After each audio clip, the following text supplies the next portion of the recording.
സൗമ്യ കേസിൽ അവസാന നിയമ പോരാട്ടവും അവസാനിച്ചു. ഗോവിന്ദചാമിയുടെ വധശിക്ഷ പുനഃസ്ഥാപിക്കണമെന്നാവശ്യപ്പെട്ട് സംസ്ഥാന സർക്കാർ സമർപ്പിച്ച തിരുത്തൽ ഹർജിയും സുപ്രീംകോടതി തള്ളി. ഗോവിന്ദചാമിക്ക് വധശിക്ഷയില്ല. സൗമ്യയെ ട്രെയിനിൽ നിന്നും തള്ളിയിട്ട് പീഡിപ്പിച്ചു കൊന്ന ഗോവിന്ദചാമിയുടെ വധശിക്ഷ പുനഃസ്ഥാപിക്കാൻ കേരളവും സൗമ്യയുടെ അമ്മയും നടത്തിയ നിയമ പോരാട്ടങ്ങൾ അവസാനിച്ചു. അവസാന പ്രതീക്ഷയായ തിരുത്തൽ ഹർജിയും സുപ്രീംകോടതിയുടെ വിശാല ബെഞ്ച് തള്ളി. ചീഫ് ജസ്റ്റിസ് JS Khehar അടക്കമുള്ള 6-അംഗ ബെഞ്ച് വ്യാഴാഴ്ച ഉച്ചയ്ക്ക് 1:30 സൗമ്യ കേസിൽ കേരളത്തിന്റെ തിരുത്തൽ ഹർജി ചേംബറിൽ പരിഗണിച്ചു. കേസിന്റെ എല്ലാ രേഖകളും പരിശോധിച്ച ശേഷം ഗോവിന്ദചാമിയുടെ വധശിക്ഷ റദ്ദാക്കിയ സെപ്റ്റംബർ 15 വിധിയിൽ ഇടപെടേണ്ട സാഹചര്യമില്ലെന്ന് വിശാല ബെഞ്ച് ചൂണ്ടിക്കാട്ടുന്നു. തിരുത്തൽ ഹർജികൾക്ക് ആധാരമായ 2002 രൂപ ഷൊഹൂറ കേസിലെ ചട്ടങ്ങൾ പ്രകാരം കേരളത്തിന്റെ ആവശ്യം തള്ളുന്നതായി ബെഞ്ച് പുറത്തിറക്കിയ ഉത്തരവിൽ വ്യക്തമാക്കുന്നു. തിരുത്തൽ ഹർജിയിൽ തുറന്ന കോടതിയിൽ വാദം കേൾക്കണമെന്ന ആവശ്യവും അംഗീകരിക്കപ്പെട്ടില്ല.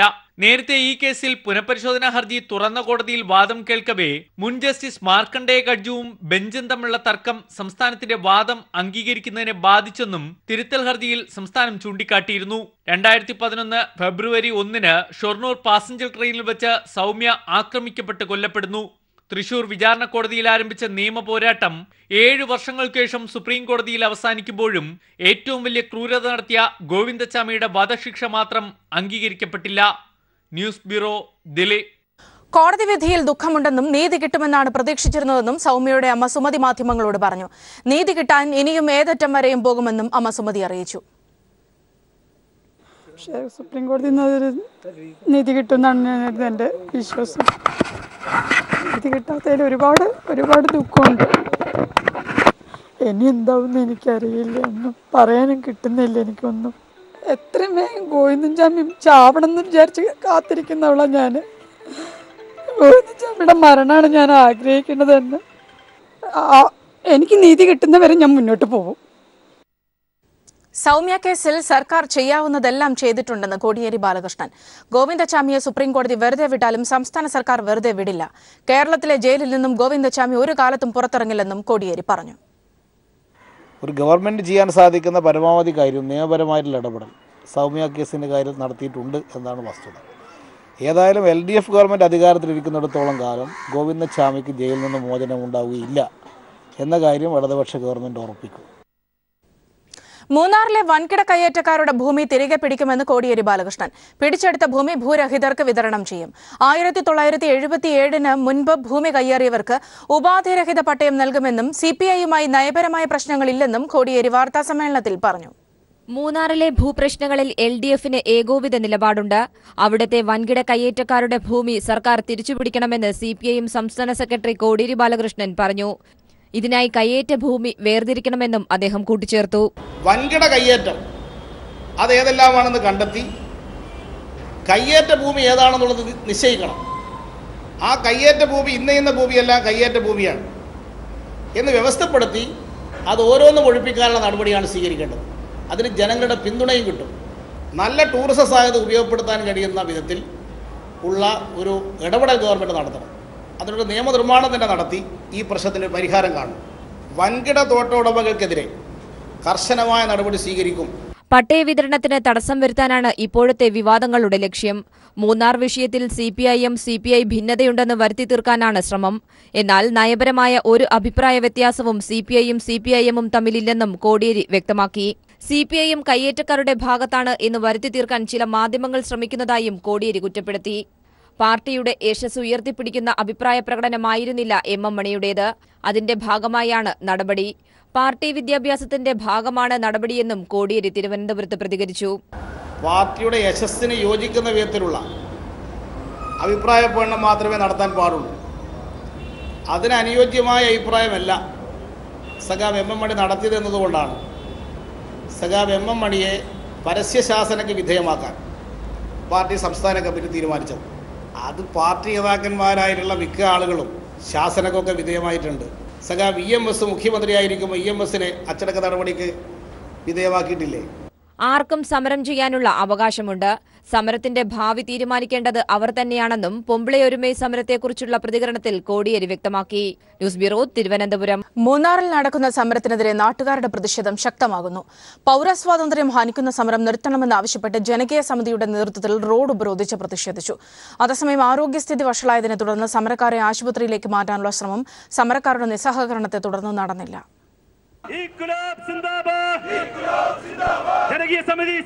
മൂന്നാറിലെ സാധാരണ ജനങ്ങളുടെ ജീവിതം ദുരിതത്തിലാക്കിയുള്ള സമരത്തെ എതിർത്താണ് മൂന്നാറിൽ ജനകീയ സമിതി പ്രവർത്തകർ പ്രതിഷേധവുമായി റോഡ് ഉപരോധിച്ചത്.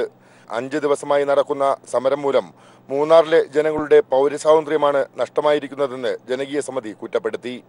മൂന്നാറിലെ റെസിഡൻസ് അസോസിയേഷനുകളുടെയും വ്യാപാരികളും ഓട്ടോ ടാക്സി തൊഴിലാളികളുടെയും സംയുക്ത സമിതിയാണ് ജനകീയ സമിതി. മൂന്നാറിലെ ടൂറിസത്തെ തകർക്കാനുള്ള ശ്രമത്തിന്റെ ഭാഗമാണ് സമരമെന്ന് മാധ്യമങ്ങൾ തിരിച്ചറിയണമെന്നും ജനകീയ സമിതി ആവശ്യപ്പെട്ടു. മൂന്നാറിലെ ജനതയാണ് നടുറോഡിൽ കുത്തിയിരിക്കുന്നത്. എത്രയോ കാലങ്ങളായി, എത്രയോ ദിവസങ്ങളായി നിങ്ങൾ ചാനലുകാർ മനസ്സിലാക്കുക, എത്രയോ ദിവസങ്ങളായി യാതൊരു നിയന്ത്രണവുമില്ലാതെ നിങ്ങളുടെ ചാനലുകാരുടെയും മാധ്യമ പ്രവർത്തകരുടെയും പിന്തുണയോടുകൂടി ബഹുമാനപ്പെട്ട ഹൈക്കോടതിയുടെ ഉത്തരവ് പോലും ലംഘിച്ചുകൊണ്ട് ഈ മൂന്നാറിന്റെ നടു ടൗണിൽ ഞങ്ങൾക്ക് ജീവിക്കാനുള്ള സ്വാതന്ത്ര്യം പോലും നിഷേധിച്ചുകൊണ്ട് ഈ നടത്തുന്ന പ്രവർത്തനത്തെ തടയാൻ നിങ്ങൾ പോലീസ് ഉദ്യോഗസ്ഥന്മാർക്ക് കഴിഞ്ഞിട്ടുണ്ടോ? അതേസമയം നിരാഹാര സമരം നടത്തുന്നവരുടെ ആരോഗ്യസ്ഥിതി മോശമായി. ഇവരുടെ ആവശ്യപ്രകാരം ആരോഗ്യവകുപ്പ് പ്രവർത്തകർ പരിശോധന നടത്തി. ഇവരെ ആശുപത്രിയിലേക്ക് മാറ്റാനുള്ള ശ്രമം സമരക്കാരുടെ നിസ്സഹകരണം മൂലം നടന്നില്ല. ഇതിനിടെ ഇന്നലെ ആശുപത്രിയിലായ CR നീലകണ്ഠൻ ആശുപത്രി വിട്ട് സമരപ്പന്തലിലെത്തി. News bureau, Idukki. പാർട്ടി നടപടികൾ പൂർണ്ണമായി ഉൾക്കൊള്ളുന്നുവെന്ന് എം മണി. താൻ സ്ത്രീവിരുദ്ധ പരാമർശങ്ങൾ നടത്തിയെന്ന് പാർട്ടി പറഞ്ഞിട്ടില്ല. തന്റെ പ്രസ്താവന വിവാദമുണ്ടാക്കാൻ കാരണമായതിനാണ് നടപടിയെന്നും ശൈലി മാറ്റിയാൽ താനല്ലാതായി മാറുമെന്നും എം മണി പറഞ്ഞു. പെശകല്ല, എൻ്റെ പ്രസംഗത്തിനകത്ത് ഒരു വിവാദം സൃഷ്ടിക്കാൻ ഞാനൊരു കാരണക്കാരനായല്ലോ എന്നതാണ് എൻ്റെ ചിന്ത. അതുകൊണ്ട് ഞാനത് 100% ഉൾക്കൊള്ളുന്നുണ്ട്. പാർട്ടിയുടെ ശിക്ഷ, പാർട്ടി എന്നെ ശിക്ഷിച്ചാലും പറഞ്ഞാലും കേൾക്കുള്ളൂ. കേട്ടില്ല പിന്നെ പാർട്ടിയും കൊണ്ട് നടക്കാൻ പറ്റും. പ്രസംഗത്തിൻ്റെ ഞാനൊരു നാടൻ ശൈലിയാണ്, അതേ ഉള്ളൂ. എൻ്റെ ശൈലി മാറിയാൽ ഞാൻ തന്നെ പോയി. അതാണ് എനിക്കിനിപ്പോൾ പുതിയ ശൈലി. എങ്ങനെയാ 2-3 MA പാസ്സായ ഒരു ആളുകളുണ്ട്, അവരുടെ ശൈലി എനിക്ക് സ്വീകരിക്കാൻ പറ്റുമോ? ഞാൻ എന്ത് ചെയ്യാനാണ്? മന്ത്രി എം മണിക്കെതിരായ ഹർജിയിൽ ഹൈക്കോടതി സർക്കാരിന്റെ വിശദീകരണം തേടി. സർക്കാരിനും DGPക്കും ഹൈക്കോടതി നോട്ടീസ് അയച്ചു. മണി സ്ത്രീത്വത്തെ അപമാനിച്ചിട്ടില്ലെന്ന് സർക്കാർ അഭിഭാഷകൻ കോടതിയെ അറിയിച്ചു. മണി മാധ്യമപ്രവർത്തകരെയാണ് വിമർശിച്ചതെന്നും സർക്കാർ കോടതിയിൽ വിശദീകരിച്ചു. എന്തുകൊണ്ടാണ് ഹർജിക്കാരൻ ആദ്യം പോലീസിൽ പരാതി നൽകാതിരുന്നതെന്നും ഹൈക്കോടതി ചോദിച്ചു. ഹർജി ഭേദഗതി ചെയ്ത് സമർപ്പിക്കാൻ പരാതിക്കാരന് കോടതി നിർദ്ദേശം നൽകി. കേസ് ചൊവ്വാഴ്ച പരിഗണിക്കും. ദിവസേന ഇത് തർക്കമാണെന്ന് വരുത്താൻ വേണ്ടി ഒരു കൂട്ടം മാധ്യമങ്ങൾ ബോധപൂർവ്വം ശ്രമിക്കുന്നുണ്ട്. അങ്ങനെ ഉള്ള തർക്കമില്ല എന്ന് CPI വ്യക്തമാക്കി കഴിഞ്ഞിട്ടുണ്ട്. CPI CPM തമ്മിലുള്ള തർക്കങ്ങളൊന്നും ഇപ്പം നിലനിൽക്കുന്നില്ല. ഇടതുപക്ഷ ജനാധിപത്യ മുന്നണി ഗവൺമെൻറ്റിൻ്റെ കയ്യേറ്റം ഒഴിപ്പിക്കാനുള്ള നടപടികൾക്ക് പാർട്ടി സംസ്ഥാന കൗൺസിൽ പൂർണ്ണ പിന്തുണ പ്രഖ്യാപിച്ചു. ആ കയ്യേറ്റങ്ങൾ ഒഴിപ്പിക്കാൻ അടിയന്തര നടപടികൾ സ്വീകരിക്കണം. ആ നടപടികൾ സ്വീകരിക്കുമ്പോൾ ഉദ്യോഗസ്ഥന്മാരെ നിയമത്തിൻ്റെ അടിസ്ഥാനത്തിൽ നൊന്തു പ്രസവിച്ച മക്കളുടെ പരിചരണം കാത്ത് ഒരമ്മയുടെ കാത്തിരിപ്പ്. ഹരിപ്പാട് മുതുകുളം പഞ്ചായത്തിലെ കുഞ്ഞമ്മ എന്ന 92 വയസ്സുകാരിയാണ് ഈ ഹതഭാഗ്യ. മക്കളെ അയൽവാസികൾ വിവരമറിയിച്ചിട്ടും രോഗിയായ അമ്മയെ കാണാൻ അവർ വരാറില്ലെന്ന് നാട്ടുകാർ പറയുന്നു. 18 വർഷം മുൻപ് ഭർത്താവ് മരിച്ച ശേഷമാണ് കുഞ്ഞമ്മ എന്ന ഈ അമ്മയ്ക്ക് ഈ അവസ്ഥ വന്നത്. വിദേശത്തും കൊച്ചിയിലും നല്ല രീതിയിൽ ജോലിയുള്ള 2 മക്കൾ ഈ അമ്മയ്ക്കുണ്ടെങ്കിലും 2 പേരും ഇതുവരെ ഇവരെ ശ്രദ്ധിക്കാറില്ലെന്നാണ് നാട്ടുകാർ പറയുന്നത്. ഗാന്ധി ഭവനിൽ ലയിപ്പിക്കാൻ പറ്റും. അങ്ങനെ ഞങ്ങൾ കനകുന്ന് SIയെ വിളിച്ചപ്പോൾ പുള്ളിക്കാരൻ ഗാന്ധി ഭവനിലെ നമ്പർ തന്നു. ആ നമ്പറിൽ വിളിച്ചപ്പോഴത്തേക്ക് അവർ പറയുന്ന പേപ്പറിൽ പരസ്യം കൊടുത്തെങ്കിൽ അവർക്കും വന്ന് ചെയ്യാനൊക്കെ തുടങ്ങും. നാട്ടുകാർ വിവരമറിയിച്ചതനുസരിച്ചാണ് ഞങ്ങൾ ഇവിടെ എത്തിയത്. രോഗബാധിതയെ നടക്കാൻ പോലും കഴിയാതെ ശരീരമാസകല മുറിവുകളുമായിട്ട് അവശത അനുഭവിക്കുന്ന ഈ അമ്മയ്ക്ക് ഭക്ഷണവും മരുന്നും നൽകുന്നത് നാട്ടുകാരാണ്. മക്കൾ പറയുന്നത് അവർക്ക് വരാനും പറ്റത്തില്ല, നോക്കാനും പറ്റില്ല. നിങ്ങളൊക്കെ നോക്ക്, അവരെന്തെങ്കിലുമൊക്കെ അയച്ചു തരാം. അതാണോ അതിൻ്റെ മര്യാദ? അല്ലല്ലോ. മക്കൾ വരില്ലെന്നറിയാമെങ്കിലും ഇടയ്ക്കിടയ്ക്ക് 92 വയസ്സുള്ള അമ്മ മകൻ എത്തിയോ എന്ന് ചോദിക്കുന്നതും കാണാം. ഇത്രയും ക്രൂരത ഒരു മക്കളുടെ ഭാഗത്തു നിന്നും ഉണ്ടാകരുതെന്നാണ് നാട്ടുകാർ പറയുന്നത്. Shajahan, news bureau, Alappuzha. കേരളം ഒന്നാകെ വരൾച്ചയിൽ നട്ടം തിരിയുമ്പോൾ കുടിവെള്ളം കിട്ടാതെ വീടുപേക്ഷിച്ച് മലയിറങ്ങിയതാണ് തൃശൂർ പീച്ചിയിലെ ആദിവാസികൾ. അണക്കെട്ടിന്റെ റിസർവോയറിൽ കുഴികുത്തിയെടുക്കുന്ന വെള്ളമാണ് ഇവർക്ക് ഏക ആശ്രയം. മണിയൻകിണർ കോളനിയിലെ 6 കുടുംബങ്ങളാണ് 3 മാസമായി താൽക്കാലിക ഷെഡ് കെട്ടി താമസിക്കുന്നത്.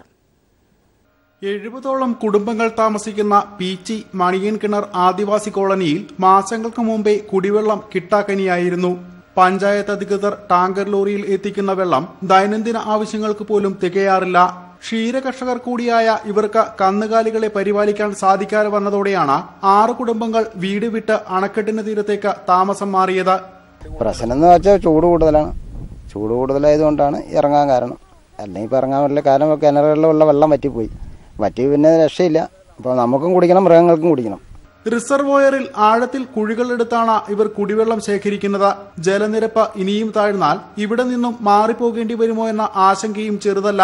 ഇവിടെ വന്നു കഴിഞ്ഞപ്പോൾ ഇവിടുത്തെ വെള്ളം പോയി തുടങ്ങി. അപ്പോൾ ഇനി വെള്ളം കഴിയുമ്പോൾ ഞങ്ങൾ ഇവിടുന്ന് എന്ത് ചെയ്യണമെന്ന് ഞങ്ങൾക്ക് തന്നെ അറിയില്ല. വേനൽ മഴ കനിയുമെന്ന പ്രതീക്ഷയിൽ നാളുകൾ കാത്തിരുന്നെങ്കിലും അവസ്ഥയിൽ മാറ്റമുണ്ടായില്ല. ഓലക്കീറിനാൽ മറച്ച താൽക്കാലിക ഷെഡിൽ കൊടുംവെയിൽ സഹിച്ചാണ് ഇവരുടെ താമസം. കുടിനീര് കിട്ടാതെ വാസസ്ഥലം ഉപേക്ഷിച്ച് മലയിറങ്ങേണ്ട ഗതികേടിലാണ് മണിയൻകിണർ കോളനി വാസികൾ. ക്യാമറമാൻ പി സലീമിനൊപ്പം CG Diljith. Chemmanur Life Vision Charitable ട്രസ്റ്റിന്റെ ജീവകാരുണ്യ പ്രവർത്തനങ്ങൾക്ക് ലക്ഷദ്വീപിൽ തുടക്കമായി. ചികിത്സാ സഹായ പദ്ധതി, തൊഴിലുപകരണ വിതരണ പദ്ധതി, ഭവന നിർമ്മാണ സഹായ പദ്ധതി എന്നിവയ്ക്കാണ് തുടക്കമായത്. കവരത്തി പഞ്ചായത്തിൽ നടന്ന ചടങ്ങിൽ ഡോക്ടർ ബോബി ചെമ്മണ്ണൂർ നിരവധി ആളുകൾക്ക് നേരിട്ട് ധനസഹായം വിതരണം ചെയ്തു. ബോബി ചെമ്മണ്ണൂരിന് വൻ സ്വീകരണമാണ് ലക്ഷദ്വീപ് നിവാസികൾ നൽകിയത്. ജ്യോതിഷ വിശാരദ് B. അജയകുമാറിന്റെ നേതൃത്വത്തിൽ ജ്യോതിർഗമയ പുരസ്കാര സമർപ്പണം തിരുവനന്തപുരത്ത് നടന്നു. മുൻ മുഖ്യമന്ത്രി ഉമ്മൻചാണ്ടിയാണ് പുരസ്കാര വിതരണം നടത്തിയത്. ശ്രേഷ്ഠ കാരുണ്യ പുരസ്കാരത്തിന് ബോബി ചെമ്മണ്ണൂരും, ബഹുമുഖ പ്രതിഭാ പുരസ്കാരത്തിന് PV അൻവർ MLAയും, യുവ പ്രതിഭാ പുരസ്കാരത്തിന് MS ഫൈസൽ ഖാൻ, സേവന പുരസ്കാരത്തിന് ഡോക്ടർ A. യൂനുസ് കുഞ്ഞും അർഹരായി. വനമന്ത്രി K. രാജു കീർത്തിപത്ര സമർപ്പണം നടത്തി.